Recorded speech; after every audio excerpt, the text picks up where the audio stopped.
10 wedding guest rules you should never break, and how to avoid them if you're a couple trying to avoid your guests from breaking them. That wasn't English, but you get the point. Hello, if you are new here, my name is Jamie Wolfer. I am your online wedding planner, here to help you figure out how to plan a wedding without actually hiring a planner, because we're expensive, okay?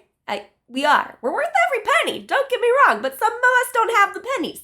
Okay? In today's video, we're going to be talking through, obviously, 10 of the unbreakable rules. We're talking sissy Snape armband situation, okay? These are the 10 rules that you, as a wedding guest, should not be breaking. And I'm also going to explain the reasonings behind it, because a lot of times couples, when they're planning a wedding, seem like they're a little bit crazy, and you're like, I don't need to adhere to these rules. But I figured I would just kind of like translate them for you so it makes a little bit more sense why they do get a little crazy about this, and they have every reason to. This video is also sponsored by my faves, my besties for the resties, Generation Tux, but we'll get into that in just a little bit. And full disclosure, I actually saw this list on a really old TLC article. So we're gonna kind of go through that together. But in case you Google this and you see the same exact rules, just know that I agree with the learning channel. So without further ado, let's just jump right on into it. Unspeakable rule number 1, RSVP promptly. The window within which you are asked to RSVP is usually about a month long. And I know things get lost in the shuffle, in the kerfuffle, something else that ends in uffle. But the problem is the couple that invited you to this event needs to know whether you can make it or not by a certain cutoff date, because they have to let a lot of vendors know about this. Not just catering, right? So the caterer can purchase the right amount of food. We don't want them over purchasing or under purchasing, so you can have some food when you get there. But in addition to that, a couple needs to know how many chairs to have. That will affect how many tables and tablecloths and centerpieces. You can see how this kind of like starts to snowball a little bit. It is so much more than can you make it? It's I need to count all of the heads that will be there because I have like 4 or 5 vendors that I have to give this number to. So the reason that we need you to RSVP on time is so they can get that number to those various vendors, and those various vendors can be prepared thoroughly. So if you want to make sure you have food to eat, if you want to make sure you've got something good to drink, if you want to make sure you get dessert or have a chair to sit in, this is why that cutoff date for the RSVP is super, super important. If you are wishy-washy or you're not sure if you're going to be able to make it or not, feel free to contact the couple directly. You don't have to say no to the RSVP and send it in and then change your mind later. You can call them up. Just because you receive something in the mail doesn't mean your cell phone doesn't work. Call them up, say, hey, I'm going to try to get work off. I'm not sure if I'm going to be able to make it. If you need to, and I don't get you an answer by this point, feel free to mark me as a no. Now, of course, if you have extenuating circumstances with a job where you won't have a schedule in time or you don't know if you'll be able to request it off, again, please feel free to communicate that to the couple, but don't just keep not saying anything. Again, great with the English words together in order. That makes sense. Don't just stay silent, communicate with them if for any reason that RSVP deadline is not going to work for you. Unbreakable rule number 2, do not bring an uninvited guest. The average wedding guest costs about $100. 100, and that could be less, that could be more, but remember all the things we listed off before? The chair, the table, the tablecloth, the napkins you're using, the utensils, the plates, the drinks, the desserts, the food. All of this is dependent on the amount of people that show up. So if you randomly decide to pencil in a +1 or bring a +1 without saying anything, 1, this person might not have a chair. 2, they might not have a meal. 3, you are costing the couple extra dollars. So, and this is after I've done videos on the interwebs for years, this is like a very cultural thing. Some cultures are insistent upon offering a +1, and this is also regional. Others are like, absolutely not. We have to tighten things up as much as possible. Or this is dictated by budget. But to assume that you get a +1 or to bring one without permission, 1, super tacky. I'm just going to say it, real tacky. 2, that's expensive for the couple. And that's making a pretty large assumption. And 3, they probably had to say no to people they actually wanted there, especially if they have to be cautious of their guest list, if it has to be under a certain amount for their venue, or it has to be under a certain amount for what they can afford. So if you do not see a +1 on your invitation, you do not get a +1. A couple ways you can check for that. On your envelope, does it say John Smith and guest? If not, it's just John Smith. Okay? If it says 1 seat has been reserved in your honor, that does not give you permission to cross that off and then say, I'm going to put 2 and bring somebody.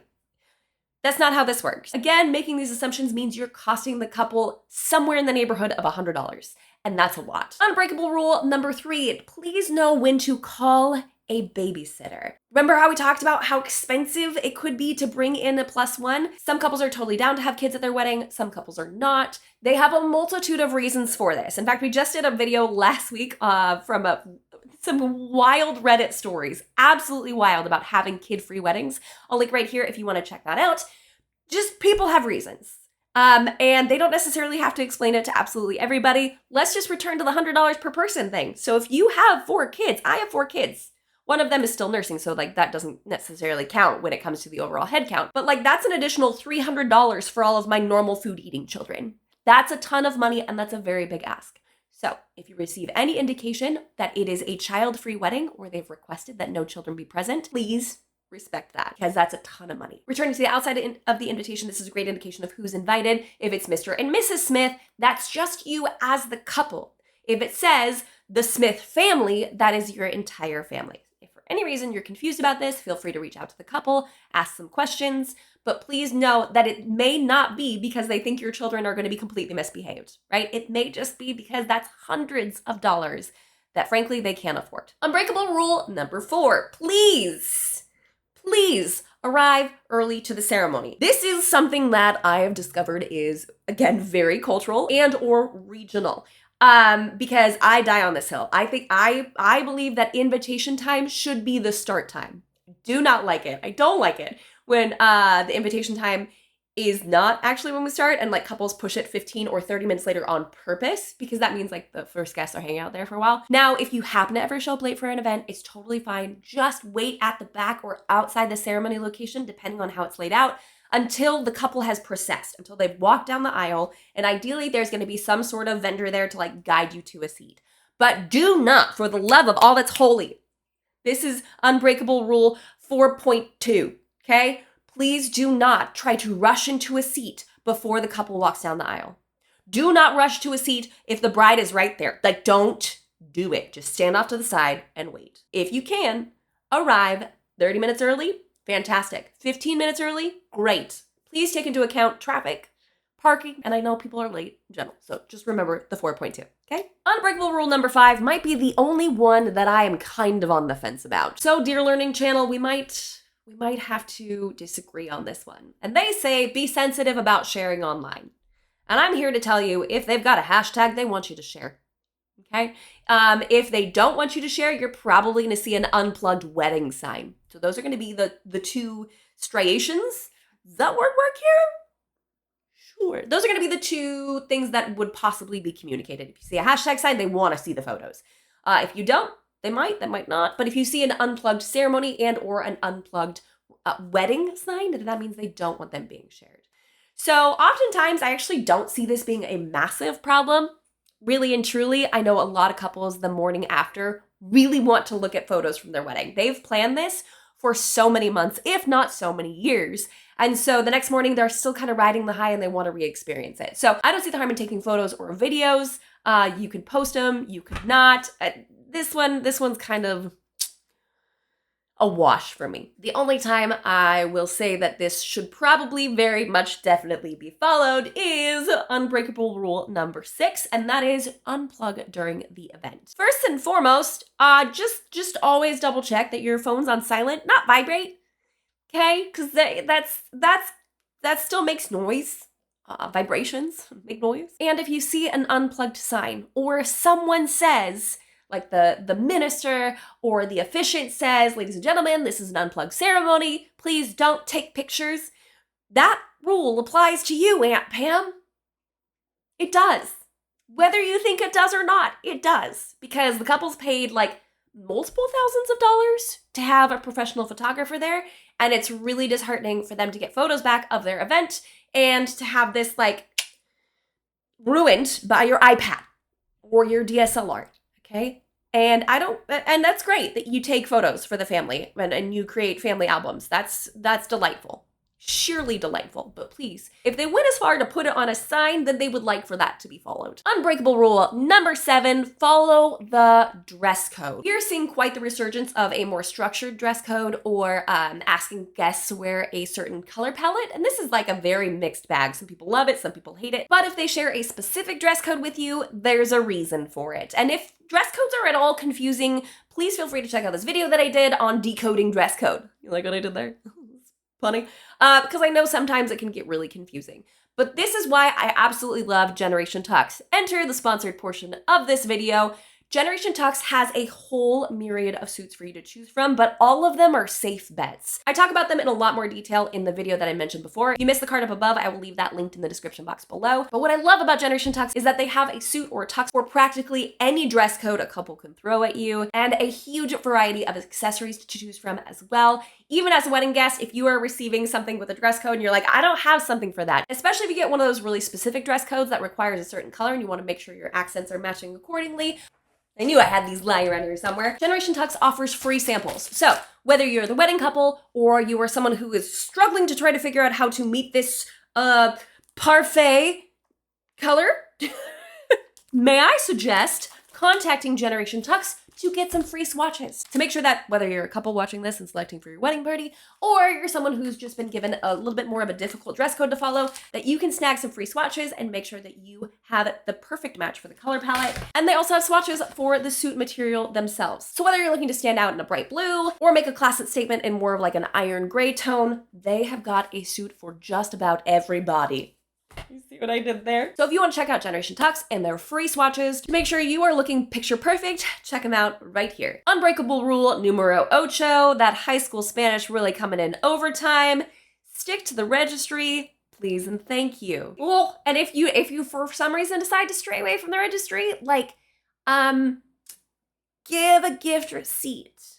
Because I know that you think that crochet little hand towel that hangs off of an oven is just the cutest thing ever, but okay, someone's got to say it, okay? And so if it's just this random lady on the internet, I will be the person.